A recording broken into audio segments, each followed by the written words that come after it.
इस तख्ती के जरिए जो 3 दिन से पार्लियामेंट में नहीं कह पा रहे हैं क्योंकि सदन नहीं चल रहा, वो आज यहाँ पार्लियामेंट के बाद विरोध दर्ज करा रहे हैं। क्यों? क्योंकि जिन लोगों ने चुन के भेजा है उनके बच्चों के भविष्य की लड़ाई लड़नी।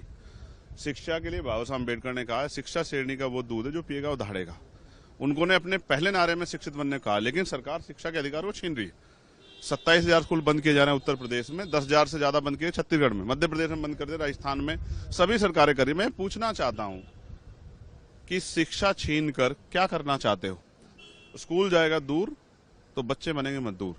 पढ़ लिख कर जो बच्चे डॉक्टर, इंजीनियर, IAS, IPS बने, कमजोर वर्ग के लोग जो है, जो जमीन से निकल के आके और फर्श से अर्श तक पहुंचे, आज उनके बच्चों के भविष्य को रोकने का काम सरकार कर रही है।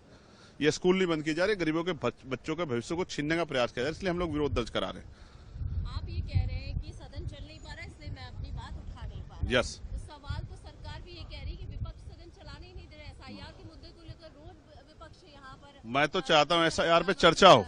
मैं तो विपक्ष से भी कह रहा हूँ कि वो सरकार से बात करे, चर्चा करे। मैं तो BSc की उसमें नहीं हूँ, कमेटी में। मैं होता तो मैं सरकार से कहता कि वो विस्तृत चर्चा कराए, जो भी विषय है चर्चा कराए, सदन चलने दे। बहुत सारे मुद्दे उठेंगे, समस्याओं का हल होगा। मैं तो सदन के चलने के पक्ष में हूँ, लेकिन सवाल ये है, आप महसूस करके देखो, स्कूल बंद होंगे, किसका भविष्य उजड़ेगा?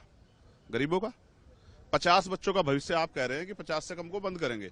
एक वोट से सरकार गिर जाती है। अटल जी की सरकार गिरी थी देश के सामने, एक वोट से आदमी चुनाव हार जाता है। आप कह रहे हैं 50 बच्चों का भविष्य मायने नहीं रखता। हमारे लिए मायने रखता है। अगर आप हमारी बात नहीं सुनोगे, इस जो है इस पॉलिसी को बंद नहीं करोगे, तो हम लोग सड़कें भर देंगे, हम लोग लड़ाई लड़ेंगे। गरीबों के बच्चों के भविष्य के साथ अन्याय नहीं होने देंगे। और हमने तो ये भी कहा है कि हमें सौंप दीजिए ना ये सारी पाठशाला, फंड भी ना दीजिए। हमारे कार्यकर्ता स्कूल को चलाने का, प्राइवेट स्कूल से अच्छी शिक्षा देने का काम करें। मैं गारंटी देता हूं आपको। आप 1 साल बाद एनालिसिस करवा लेना, आकलन करवा लेना, लेकिन स्कूल बंद करके बच्चों के भविष्य को बंद करने का काम ना करें। इसके लिए हम लोग हर लड़ाई लड़ेंगे, सड़क में, सदन पे, तमाम जगह। तो सदन में क्या आप ये बात रखेंगे? बिल्कुल रखें। बात करने का मौका दे सदन। मैं विपक्ष के लोगों से भी कहूंगा और सरकार के लोगों से भी, सदन चलने दे। और आप जानती हैं सरकार के हाथ में सदन चलाना। अगर सरकार चाहेगी तो सदन चलेगा, कोई भी नहीं रोक सकता है। ज्यादा 1 घंटा चिल्ला लेंगे, उसके बाद वॉकआउट कर जाएंगे।